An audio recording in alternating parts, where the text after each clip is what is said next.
we constructed fake resumes, over 6,000, and 1/3 indicated that the applicant had a spinal cord injury, 1/3 indicated they had Asperger's syndrome, and 1/3 did not disclose a disability. And this was in the cover letters, not in the resumes. All the resumes were identical.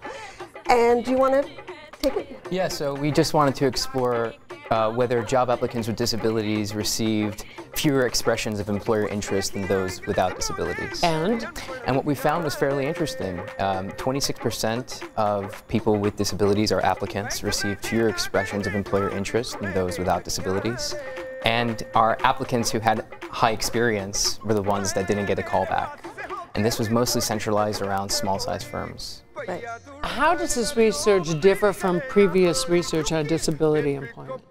Well, there have been surveys asking employers about their attitudes and behavior towards job applicants and employees with disabilities. But you always have to worry there that something called social desirability bias, where they're telling you what they think you want to hear. And this way, by actually sending out resumes, you eliminate that problem. It's reminiscent of a famous research study done years ago now that with the identical resumes, Yes. but one had a black sounding name, whatever that Yes. means. And the result was that those people got fewer callbacks. Exactly, and we used that study as kind of a jumping off place for our study. How does this type of research into discrimination get at discrimination in a way that other studies couldn't? Well, in terms of implications, when you look at field experimentation, what we're doing is we're sending out mock applicants into the field, but employers don't know that. So as they're screening through these profiles, they're assuming that these are tried and true applicants. Can you extract from this information why? Well, that's really interesting. We could not interview any of the employers.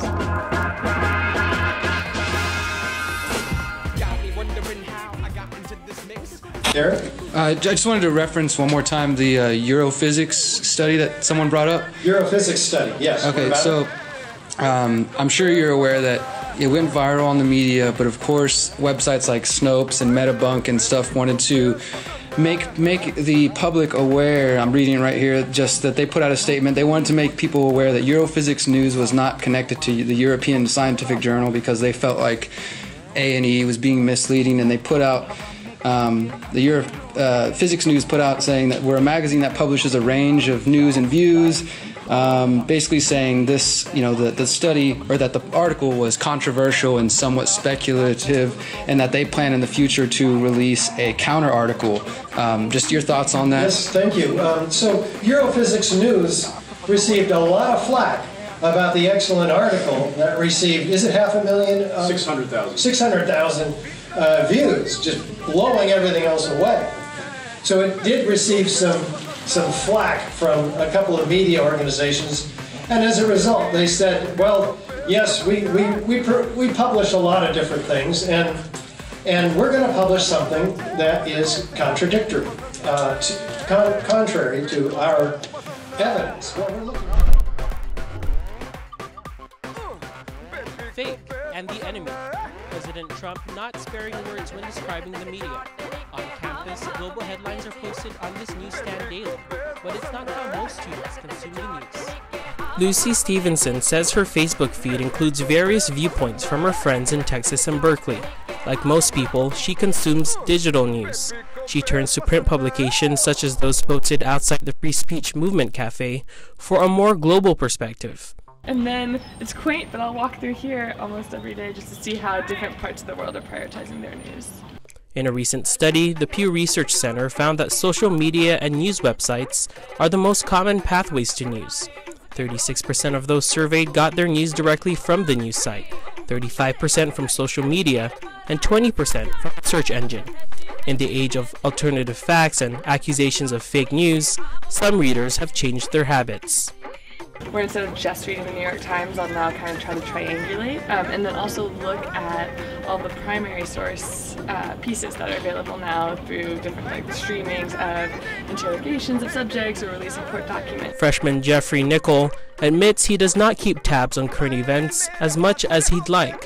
When he does, it's with caution and from social media shared by family members or friends. I feel like I've always been kind of skeptical of news because I would say that almost all major news networks and almost anyone has a political agenda that they're trying to push in one way or another, whether it's an agenda that you agree with or you don't agree with. I feel that all news is... So the study I'm describing today is an observational study of outcomes for people who are seeking ibogaine treatment for opiate addiction at clinics in Baja California, Mexico. I'm going to be showing you some preliminary results today, and I'm very happy to be able to do that today.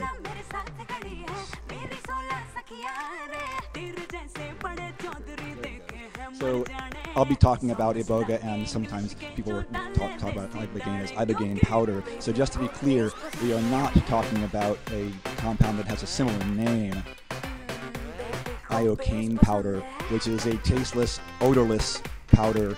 It dissolves instantly in liquid and is among the more deadly poisons known to man. That talk is actually in room number 9 across the street on the other side of the street. And so if you want to leave for that talk now, you can do that. I'm also not talking about the introduction of ibogaine into popular culture, which was in 1972 when Hunter S. Thompson revealed presidential candidate Edwin Muskie's chronic ibogaine use and ruined his presidential campaign. No, I'm going to be talking about ibogaine it is used in addiction treatment.